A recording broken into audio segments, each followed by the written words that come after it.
Hello and welcome to Ignited Minds. In this session, we will be going to discuss a critical controversy which has erupted pertaining to the Olympics of 2024, which is going to be held in France. और France में जो ये Olympics होने वाले हैं, यहाँ पे बहुत ही बड़ी एक कंट्रोवर्सी क्रिएट हो रही है क्योंकि फ्रांस जो है, फ्रांस की गवर्नमेंट ने अपने यहाँ एक नया एक ऑर्डर दिया हुआ है कि जो भी एथलीट्स यहाँ पे आपको दिख रहे हैं कि जिन्होंने भी हिजाब पहना होगा उनको बैन कर दिया ओलंपिक्स में पार्ट लेने से। अभी ये कंट्रोवर्सी इतनी ज़्यादा क्रिएट हो गई है कि यूनाइटेड नेशंस और बाकी सारी ऑर्गेनाइजेशंस जो इंटरनेशनल ऑर्गेनाइजेशंस है उन्होंने फ्रांस को बहुत ही ज़्यादा यहाँ पे क्रिटिसाइज करना स्टार्ट कर दिया और फ्रांस की गवर्नमेंट के ऊपर क्रिटिसिज्म हो रहा है बाकी सारे नेशंस के थ्रू। तो आइए जानते हैं कि इसमें क्या क्या दिक्कतें हैं, क्यों ऐसा हो रहा है और असल में ये जो इनके एथलीट्स है जो पेरिस 2024 ओलंपिक्स में पार्ट लेना चाहते थे, तो इनको क्यों नहीं अलाउ कर रहे हैं फ्रांस की गवर्नमेंट। क्या उनकी पर्टिकुलर किसी रिलीजन के साथ वो कोई दुश्मनी निकाल रहे हैं या कुछ ऐसा वैसा है? नहीं, ऐसा कुछ नहीं है। because in order to understand this ban we need to understand the secularism concept in detail. So secularism in India is different than secularism in France. तो फ्रांस का सेक्युलरिज्म कहता है total separation of religion and politics, total separation of nation and religion. France इस चीज में believe ही नहीं करता है कि आपके रिलीजियस आइडेंटिटीज, आपके रिलीजियस मार्क्स आपकी कंट्री को रिप्रेजेंट कर सकते हैं या नहीं कर सकते। तो फ्रांस की गवर्नमेंट ये नहीं मान रही है, इसीलिए फ्रांस की गवर्नमेंट ने ये डिसीजन लिया है कि वो हिजाब को टोटली बैन करेंगे उन एथलीट्स को जो हिजाब पहन के जाना चाहते हैं कहाँ पे, ओलंपिक्स में पार्ट लेने के लिए। अभी ये हिजाब एक मुस्लिम कम्युनिटी पहनती है और मुस्लिम कम्युनिटी की वुमेन पहनती है, बट हमें ये देखना ये है कि फ्रांस में ओलंपिक्स हो रहा है, फ्रांस में ये जो ओलंपिक्स हो रहा है इसमें क्या बस फ्रांस के ही एथलीट्स को बैन किया गया है या फिर जो बाहर के देशों से एथलीट्स आने वाले हैं, फॉर एग्जांपल इंडोनेशिया से एथलीट्स आएंगे, हाइपोथेटिकली अगर सऊदी अरेबिया से भी आते, अगर इंडिया से भी जा रहे थे मुस्लिम एथलीट्स, तो क्या उनको भी बैन किया जाएगा, उनको भी बताया जाएगा कि आप हिजाब ना पहनो? तो जी ऐसा नहीं होने वाला है यहाँ पे, ऐसा कुछ नहीं होने वाला है यहाँ पे। बल्कि जो हम देख रहे हैं कि यहाँ पे जो होगा, यहाँ पे बस फ्रांस के एथलीट्स को ही बैन किया गया है। जो फ्रांस के नेशनल्स है, जो फ्रांस को रिप्रेजेंट करना चाहते हैं ओलंपिक्स में, उन्हीं को बैन किया गया है। Because it says this ban is a part of the secularist policies of France. It's not something which is an everyday affair which France is promoting worldwide. France अपने यहाँ अपने सेक्युलरिज्म को प्रमोट करने के लिए ये डिसीजन लिया है। तो फ्रांस का क्रिटिसिज्म यहाँ बहुत ही ज़्यादा जो विसिद्ध इंटरनेशनल ऑर्गेनाइजेशंस है, इवन यूनाइटेड नेशंस ने भी क्रिटिसिज्म किया है इस डिसीजन का, क्योंकि यहाँ पे बोला जा रहा है कि फ्रांस का जो ये डिसीजन है ये जेंडर इक्वल नहीं है, ये जेंडर के नॉर्म्स को, ये जेंडर इक्वालिटी को प्रमोट नहीं कर रहा है। यहाँ पे जो फीमेल एथलीट्स है उनको चांस नहीं दिया जा रहा है कि वो ओलंपिक्स में पार्ट लें। इसके साथ साथ इंटरनेशनल ओलंपिक्स कमेटी जो है, इट इज़ ऑलरेडी अलाउइंग हिजाब। तो ओलंपिक्स में हिजाब अलाउड है, ओलंपिक्स में हिजाब की अनुमति है कि कोई भी एथलीट आके हिजाब पहन के पार्टिसिपेट कर सकता है। तो स्पोर्ट्स में रिलीजन को नहीं घुसा सकते हैं। स्पोर्ट्स में रिलीजन के नाम पे स्पोर्ट्स को डिस्क्रिमिनेट करना अच्छा चीज़ नहीं है, इसीलिए ओआईसी का ऐसा स्टांस है। वो जो ओलंपिक्स कमेटी है, इंटरनेशनल ओलंपिक्स कमेटी है, वो कोई बैन नहीं लगाती है हिजाब पे, बट यहाँ पे फ्रांस की गवर्नमेंट ये कर रही है। तो इसको थोड़ा और देखते हैं कि क्यों ऐसा हो रहा है, तो इसका इम्पैक्ट क्या पड़ने वाला है मुस्लिम जो प्रोफेशनल्स है, जो एथलीट्स है, उन पे इम्पैक्ट क्या पड़ेगा कि वो डिस्क्रिमिनेशन फेस करेंगे because they are wearing these हिजाब। लाइक वहाँ पे एक बास्केटबॉल प्लेयर है जो वहाँ की फेमस बास्केटबॉल प्लेयर है, लाइक हेलेन बा और दाइबा कोनाते, ये वहाँ की फेमस बास्केटबॉल प्लेयर्स है। अब ये लोग क्या कर रहे हैं, तो वहाँ पे एक नया एक यू कैन से ऑर्गेनाइजेशन है जिसका नाम है बास्केट फॉर तोतेस तो ये एक ऐसी ऑर्गेनाइजेशन है which was formed to fight this discrimination against this ban.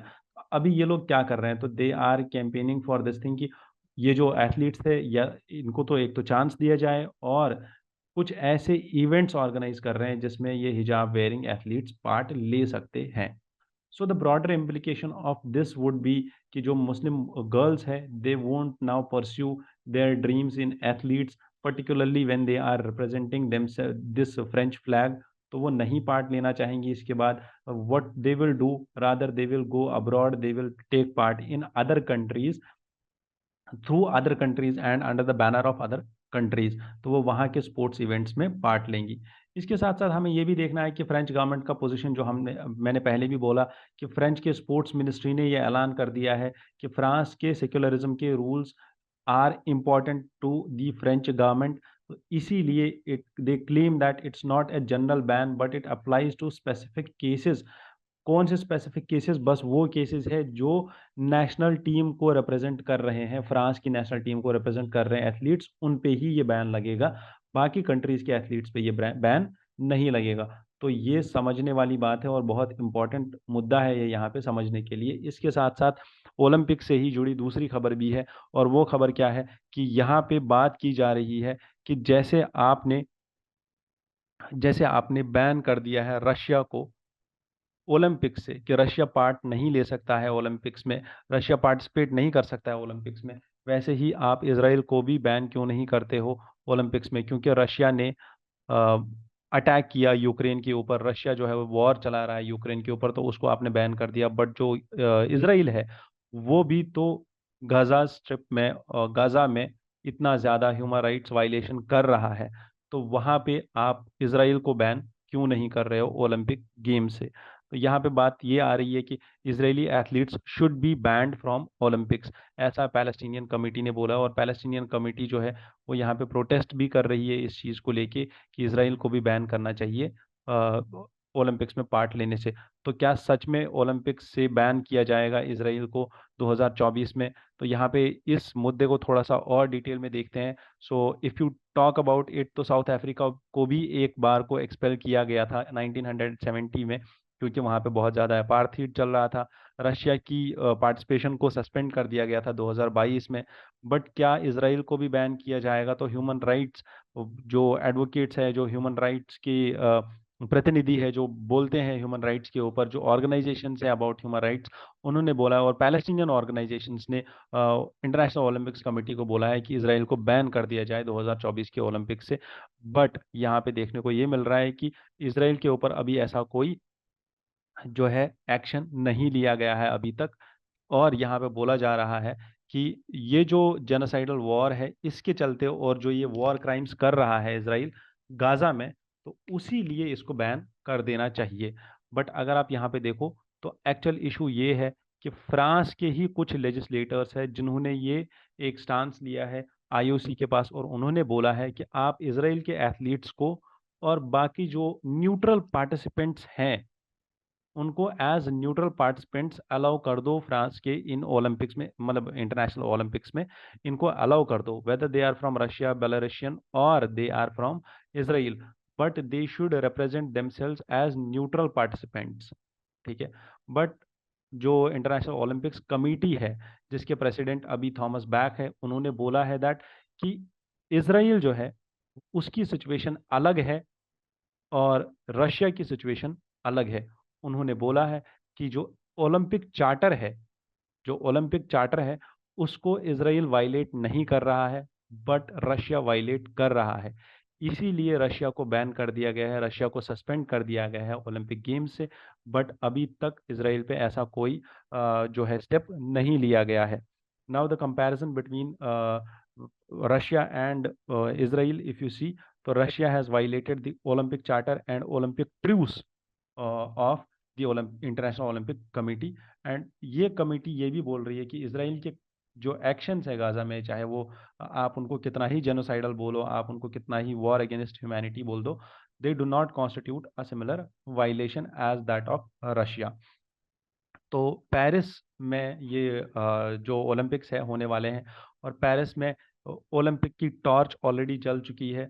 What is this torch? तो ये बेसिकली एक मशाल होती है जो ऐसे जिसमें आग होती है, और वो मशाल मार्से से स्टार्ट हुई है। मार्से एक सिटी है, वो यहाँ पे फ्रांस में ही एक सिटी, पेरिस में ही सिटी है मार्से।